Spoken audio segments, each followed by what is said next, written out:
दोस्तों ब्रह्मास्त्र डे 17 यानी कि third Sunday box office collection advance booking report.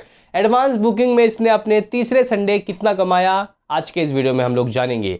जैसे कि गाइज आप लोगों को पता होगा कि इस मूवी ने किस तरीके से परसों यानी कि नेशनल सिनेमा डे के दिन लगभग 11 करोड़ नेट में कमाएगी, वो चमत्कारी आंकड़े थे। ऐसे में आप लोग जरूर जानना चाहते होंगे कि इसका कल यानी कि डे 16 का क्या रहा भाई हाल, तो उसका हम अर्ली एस्टिमेट देखेंगे। आज के दिन ये कितना कमा सकती है, एडवांस बुकिंग से कितने रुपए इकट्ठा हुए हैं। जबकि गाइस हम लोगों को ये बात पता है कि इस हफ्ते आ रही है दो बड़ी मूवी, विक्रम वेधा और पोन्नियिन सेल्वन, तो मुश्किल होगा आने वाला समय ब्रह्मास्त्र के लिए। हालांकि एक बात दोस्तों कहूँगा कि आज के दिन ये अपना बजट से बहुत ज़्यादा आगे निकल चुकी है। वहीं अगर हम लोग बात करें नेट इंडिया, तो दोस्तों इस मूवी ने 250 करोड़ से ज़्यादा का कलेक्शन कर लिया है। यानी कि इस मूवी ने कश्मीर फाइल का लाइफ टाइम का कलेक्शन का रिकॉर्ड हिंदुस्तान के अंदर भी दोस्तों क्रैश कर लिया है, तोड़ दिया है। तो दोस्तों देखते हैं कि क्या है हिसाब किताब, कितने रुपए इसने कर लिए हैं इकट्ठा। उससे पहले आपसे रिक्वेस्ट कि हमें सपोर्ट करें, चैनल को सब्सक्राइब करें। तो करते हैं अपने इस वीडियो को शुरू, लेट्स स्टार्ट। दोस्तों इसके एडवांस बुकिंग के ऊपर बात करें कि एडवांस बुकिंग से क्या रही भाई इसकी कमाई, उससे पहले एक बार नजर मारते हैं कि डे 16 का अर्ली एस्टिमेट क्या रहा है। दोस्तों कल रात को हमने अराउंड 6 करोड़ का प्रेडिक्शन लगाया था, लेकिन नहीं, रात की ऑक्यूपेंसी इसकी बेहद ही कम रही है। क्योंकि दोस्तों दिल्ली एनसीआर में जैसे कि आपको पता है बारिश हो रही है, यूपी पूर्वी यूपी बिहार की तरफ ज़बरदस्त तरीके की बारिश हो रही है, जिसकी वजह से दोस्तों इसका जो कलेक्शन है वो लिमिटेड ही रहा। नाइट की ऑक्यूपेंसी गिरी और 5 करोड़ 20 लाख रुपए के समथिंग अराउंड दोस्तों यहाँ पे डाटा आ रहे हैं। देखते हैं कि ऑफिशियल में क्या हाथ लगता है। यानी कि 5 करोड़ 20 लाख रुपए नेट में ये कमाती हुई दिखाई दे रही है ऑन डे 16, जो मेरे हिसाब से एक ठीक ठाक नंबर है। वहीं दोस्तों अगर हम लोग डे 17 के एडवांस बुकिंग के ऊपर बात करें कि एडवांस बुकिंग से भाई साहब संडे के दिन यानी कि थर्ड संडे के दिन क्या रही कमाई। क्योंकि देखो भाई काफ़ी सारे लोग सपने सजा रहे थे कि पहला मतलब हफ्ता कमा लिया कोई बात नहीं, दूसरे हफ्ते औंधे मुंह, दूसरे हफ्ते भी दोस्तों अच्छी कमाई कर लेते हैं। फिर उनके ख्वाब होते हैं कि थर्ड वीक तो ये डेफिनेटली फ्लॉप हो जाएगी और कोई भी इसको नहीं देखेगा। लेकिन दोस्तों थर्ड वीक के फ्राइडे के दिन तो कयामत मचाती है ये मूवी, यानी कि कहीं ना कहीं 11 करोड़ रुपए की कमाई करती है। लेकिन दोस्तों अगर हम लोग संडे की बात करें तो संडे के दिन भी काफ़ी अच्छी कमाई हो रही है। अगर एडवांस बुकिंग की बात की जाए तो हिंदी से ही अकेले 2 करोड़ 50 लाख रुपए की कमाई हुई और लगभग 1 लाख दोस्तों 1,50,5,000 टिकटें सोल्ड आउट हुई हैं इसकी। 3D से 1.81 करोड़ और अगर हम 2D की बात करें तो 51 लाख रुपीस और IMAX से भी दोस्तों 17 लाख रुपीस की कमाई हुई। दोस्तों 17 लाख रुपीस कम नहीं होते, बहुत ज़बरदस्त नंबर है। अगर तेलुगु की बात की जाए तो अराउंड 5.5 लाख रुपए की एडवांस बुकिंग तेलुगु से हुई है और 2.5 लाख एडवांस बुकिंग यहाँ पे हुई है तमिल से। तो टोटल 17th डे यानी कि third Sunday advance booking 2.58 crore जगह 2 करोड़ 58 लाख रुपए की एडवांस बुकिंग हुई है और 1,10,000 टिकटें सोल्ड आउट हुई हैं।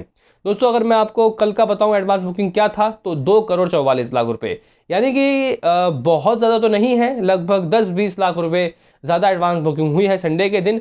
अभी देखना काफ़ी दिलचस्प होगा कि ये मूवी कमा कितना रही है, आज के दिन कितना कमा सकती है, ये होगा हमारा बहुत ज़्यादा अर्ली प्रेडिक्शन। दोस्तों उससे पहले मैं एक बार आपको बताना चाहता हूँ कि शोज़ इसके पास कितने हैं, क्योंकि तीसरे हफ्ते भी इसके शोज़ नहीं गिरे, जबकि चुप, धोखा, प्रेम गीत रिलीज़ हुई है। देखो भाई मुंबई में करंट सिनारियो में इसके पास 507 शोज है, जिसमें से 6 हाउसफुल 45 फीलिंग फास्ट, टिकट के प्राइस नॉर्मल है। दोस्तों अगर बात की जाए दिल्ली एनसीआर की तो 508 शोज है, कल 500 शोज थे, यानी कि 8 शोज और इंक्रीज हुए इसके और 9 हाउसफुल है, 58 फीलिंग फास्ट है। ये तीसरा हफ्ता है। दोस्तों पुणे में 205 शोज हैं, 2 हाउसफुल और 15 फीलिंग फास्ट। बेंगलुरु में 156 शोज में 6 हाउसफुल 25 फीलिंग फास्ट। हैदराबाद में 85 शोज में दोस्तों 12 हाउसफुल 29 फीलिंग फास्ट। 20% की ऑक्यूपेंसी चल रही है सिर्फ एडवांस बुकिंग में ही। कोलकाता में दोस्तों 157 शोज में से 8 हाउसफुल। अहमदाबाद में 104 में से 8 फीलिंग फास्ट। चेन्नई में 11 में से 6 हाउसफुल 4 फीलिंग फास्ट। चेन्नई में दोस्तों शोज उसके गिर गए हैं, लगता है कोई नई मूवी वहाँ रिलीज हुई है। सूरत में दोस्तों 89 शोज में कोई हाउसफुल नहीं लेकिन 6 फीलिंग फास्ट। जयपुर में 74 शोज में कोई हाउसफुल नहीं लेकिन 1 फीलिंग फास्ट। चंडीगढ़ में 60 शोज में से 60 शोज खोल लिए गए हैं, 4 हाउसफुल है। भोपाल में 44 शोज खोले गए हैं। लखनऊ में 104, तो कानपुर में 26, नागपुर में 56, तो वडोदरा में 110। इस तरीके का दोस्तों हिसाब किताब है। ये मामला बहुत लंबा है। अगर मैं आपको उन जगहों का बताऊं जहां अच्छी ऑक्यूपेंसी है, तो भाई साहब इलाहाबाद में दोस्तों इसको काफ़ी अच्छा रिस्पॉन्स मिलता हुआ दिखाई दे रहा है। 6 में से 2 हाउसफुल, एक फीलिंग फास्ट, 28% की ऑक्यूपेंसी। मुद्दा ये है कि भाई ये कमा कितना सकती है अपने ऑन डे 17 यानी कि थर्ड संडे के दिन। तो दोस्तों कल अगर इसने अराउंड 5 करोड़ 20 लाख रुपए की कमाई की, जो अभी ऑफिशियल नहीं हुआ है, हो जाएगा थोड़ी देर में, तो ये आज के दिन यानी कि दोस्तों ऑन डे 17 के दिन, संडे के दिन जंप लगाएगी। लेकिन एडवांस बुकिंग को देखते हुए जंप लग तो नहीं रहा कि ज़्यादा होगा, और ऊपर से आपको पता है कि दिल्ली एनसीआर का मौसम कैसा है। तो कहीं ना कहीं दोस्तों मुझे लगता है कि अराउंड 6.5 करोड़ रुपए इसको कमाना चाहिए। अगर 5 करोड़ 20 लाख रुपए इसने शनिवार के दिन कमाए हैं, तो संडे के दिन तो दोस्तों इंक्रीज होते ही है इसके कलेक्शन। ये बात हमने इसके सेकंड कह सकते हैं कि वीकेंड में भी देखा था, क्योंकि इसने अपने डे 9 में अगर 15 करोड़ 38 लाख रुपए की कमाई की थी, तो डे 10 में दोस्तों 16 करोड़ रुपए की कमाई हुई थी। यानी कहीं ना कहीं 4-5% की जंप लगी थी। तो अभी भी अगर हम लोग देखें तो अराउंड 6 से 6.5 करोड़ मेरा प्रेडिक्शन होगा, अगर ये इतना कमा लेती है। 6 to 6.5 करोड़ अगर ये कमाती है, तो दोस्तों 253 करोड़ इसकी कमाई हो जाएगी नेट में, 253 करोड़ रुपए। 253 करोड़ कमाने के बाद दोस्तों ये कश्मीर फाइल के कह सकते हैं कि नेट इंडिया का कलेक्शन का रिकॉर्ड तोड़ देगी, जो कह सकते हैं कि एक बड़ी बात है इस मूवी के लिए, क्योंकि इसके खिलाफ नेगेटिव माहौल चलाया गया था।